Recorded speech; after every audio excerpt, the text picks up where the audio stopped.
തെരഞ്ഞെടുപ്പ് അടുത്തതോടെ തർക്കങ്ങൾ കൂടി വരികയാണ്.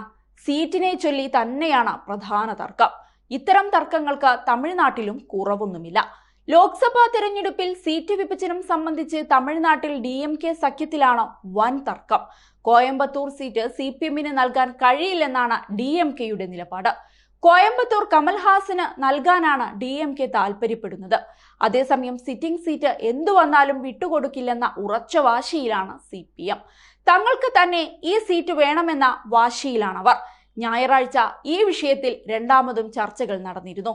എന്നാൽ തീരുമാനമായിട്ടില്ല. കോയമ്പത്തൂരിന് പകരം മറ്റൊരു സീറ്റ് നൽകാമെന്നാണ് DMK CPM-നെ അറിയിച്ചത്. എന്നാൽ CPM ഈ ഓഫർ തള്ളിക്കളഞ്ഞു. ചർച്ചകൾ തുടരുമെന്നാണ് CPM നേതാക്കൾ പറഞ്ഞത്. നേരത്തെ 2 സഖ്യകക്ഷികൾക്ക് സീറ്റ് അനുവദിച്ചിരുന്നു DMK. ആഴ്ചകൾ നീണ്ട ചർച്ചകൾക്കൊടുവിലാണ് സീറ്റിന്റെ കാര്യത്തിൽ തീരുമാനമായത്. ഇന്ത്യൻ യൂണിയൻ മുസ്ലിം ലീഗിന് രാമനാഥപുരം സീറ്റാണ് DMK നൽകിയത്. നാമക്കൽ മണ്ഡലം കൊങ്കുനാട് മക്കൾ ദേശീയ കക്ഷിക്കും നൽകാൻ തീരുമാനിച്ചു. അതേസമയം DMK വൻ ഓഫർ തന്നെ കമൽഹാസന്റെ മക്കൾ നിധി മയ്യത്തിന് നൽകിയിട്ടുണ്ട്. ഒന്നുകിൽ ലോക്സഭാ തെരഞ്ഞെടുപ്പിൽ മത്സരിക്കുക, അല്ലെങ്കിൽ തെരഞ്ഞെടുപ്പിന് ശേഷം രാജ്യസഭാ സീറ്റ് നൽകാമെന്ന ഓഫറാണ് DMK നൽകിയത്. കമൽഹാസൻ സംസ്ഥാനത്താകെ ശക്തമായ പ്രചരണത്തിന് ഇറങ്ങണമെന്നും DMK ആവശ്യപ്പെട്ടിട്ടുണ്ട്. DMK നേരത്തെ തന്നെ മക്കൾ നീതി മയ്യവുമായി ചർച്ചകൾ അവസാന ഘട്ടത്തിലാണെന്ന് അറിയിച്ചിരുന്നു. എന്നാൽ സഖ്യത്തിൽ VCK, കോൺഗ്രസ് എന്നിവരാണ് ഇടതു പാർട്ടികളെ കൂടാതെ വേറെയുള്ളത്. 2021 നിയമസഭാ തെരഞ്ഞെടുപ്പിന് മുൻപ് കമൽഹാസന്റെ പാർട്ടിയുമായി സഖ്യമുണ്ടാക്കാൻ DMK-ക്ക് താൽപര്യമുണ്ടായിരുന്നു. 2019 ലോക്സഭാ തെരഞ്ഞെടുപ്പിൽ DMK സഖ്യം MNM-നേക്കാൾ ഇവിടെ കൂടുതൽ വോട്ട് നേടിയിരുന്നു. അതാണ് സീറ്റ് ആവശ്യപ്പെടാനുള്ള കാരണവും. MNM അവരുടെ കോട്ടയായിട്ടാണ് കോയമ്പത്തൂരിനെ കാണുന്നത്. DMK ആണെങ്കിൽ ഈ സീറ്റ് നൽകാൻ തയ്യാറുമാണ്.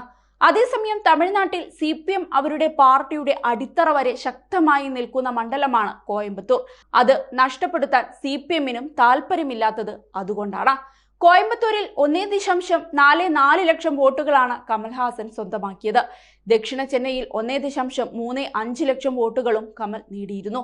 എന്നാൽ 2021 നിയമസഭാ തെരഞ്ഞെടുപ്പിൽ കമലിനോ പാർട്ടിക്കോ നേട്ടമുണ്ടാക്കാൻ സാധിച്ചിരുന്നില്ല. DMK-യിലൂടെ തന്റെ പാർട്ടിയുടെ സാധ്യതകൾ സജീവമാക്കാനാണ് കമൽഹാസന്റെ നീക്കം. ലോക്സഭാ തെരഞ്ഞെടുപ്പിന് മാസങ്ങൾ മാത്രം ശേഷിക്കെയാണ് കമൽഹാസൻ DMK സഖ്യത്തിനൊപ്പം അണിചേരുമെന്ന് പ്രഖ്യാപിച്ചത്.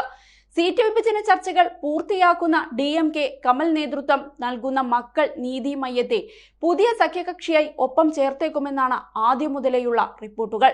തമിഴ്നാട്ടിൽ DMK-യുടെ നേതൃത്വത്തിലുള്ള കോൺഗ്രസ് ഉൾപ്പെടുന്ന സഖ്യത്തോടുള്ള തന്റെ ചായ്വ് ഏതാനും മാസങ്ങൾക്ക് മുൻപ് പ്രകടമാക്കിയ കമൽഹാസൻ MK സ്റ്റാലിനുമായുള്ള കൂടിക്കാഴ്ചയ്ക്ക് ശേഷം ലോക്സഭാ തെരഞ്ഞെടുപ്പിൽ മത്സരിക്കുന്നതിനെക്കുറിച്ചുള്ള ചർച്ചകൾ ആരംഭിക്കുമെന്ന പ്രതീക്ഷയിലായിരുന്നു. ഏതായാലും DMK-ക്കൊപ്പം തന്നെ ഉറച്ചു നിൽക്കുകയാണ് കമൽഹാസൻ ഇന്ന്.